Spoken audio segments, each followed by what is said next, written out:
Friends, బద్ధ పద్మాసనం తర్వాత ఎందుకంటే దీని కంటిన్యూషన్ మనం ఏదైతే పద్మాసనం వేసి కూర్చుంటామో తిరిగి ఈ బద్ధ పద్మాసనంలో ఉన్నటువంటి సగం ఆసనం మనకు యోగముద్రాసనానికి చాలా దగ్గరగా ఉంటుంది. ఎందుకంటే యోగముద్రాసనం అనేది ఏంటంటే ఈ మన వెనుక నుంచి ఈ వెన్నుపూస కండరాలు ఈ ఇంటిపూసలు మనకు చాలా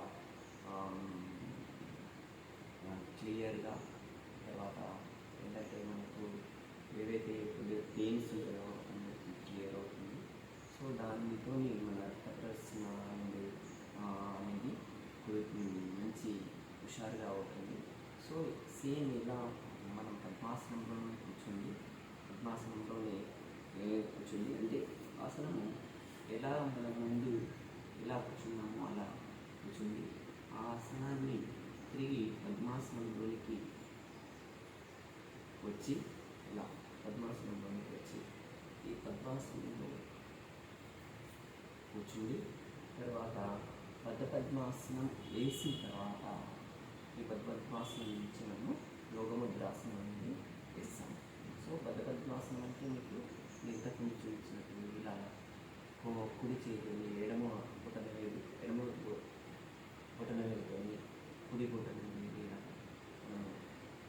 పట్టుకొని ఇలా కొద్దిసేపు ఉన్న తర్వాత యోగా శ్వాసతో గట్టిగా యోగా శ్వాసను పీల్చుకొని ఊపిరి వదులుతూ మన నొసటి భాగాన్ని కింద నేలపైన పాలబాగా. సో చూడండి, వేసేటప్పుడు మొరాటగా చేయదు, ఎందుకంటే మన వెన్నుపూస దెబ్బతిన్న అవకాశం ఉంది. ఎవరికైతే ఈ నడుములకు తీవ్రంగా ఉంటుందో అలాంటి వాళ్ళు దూరంగా అభ్యసించాలి. సో చూడండి ఏ విధంగా వేస్తాము. సో ఇట్లా గాఢ శ్వాస పీల్చుకుని మెల్లగా వదులుతూ కింద పాల భాగాన్ని నేలపైన అందించాలి. ఓకేనా?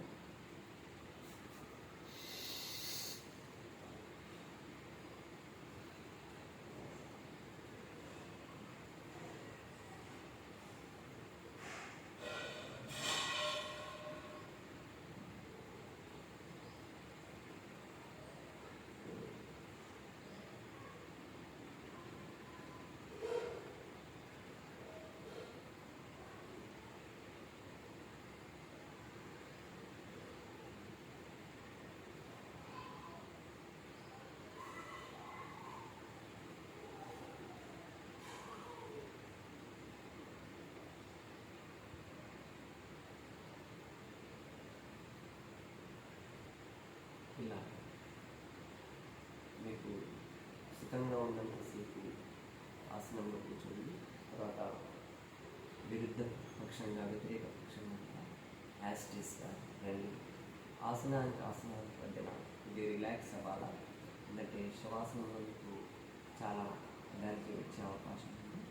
సో ఈ విధంగా మనం పద్మాసనము యోగముద్రాసనం అనేది ఒకే బొమ్మ బొరుసు లాంటిది, కాకపోతే ఈ మనం వెన్నుపూసల కిందకి మంచి చేస్తాము.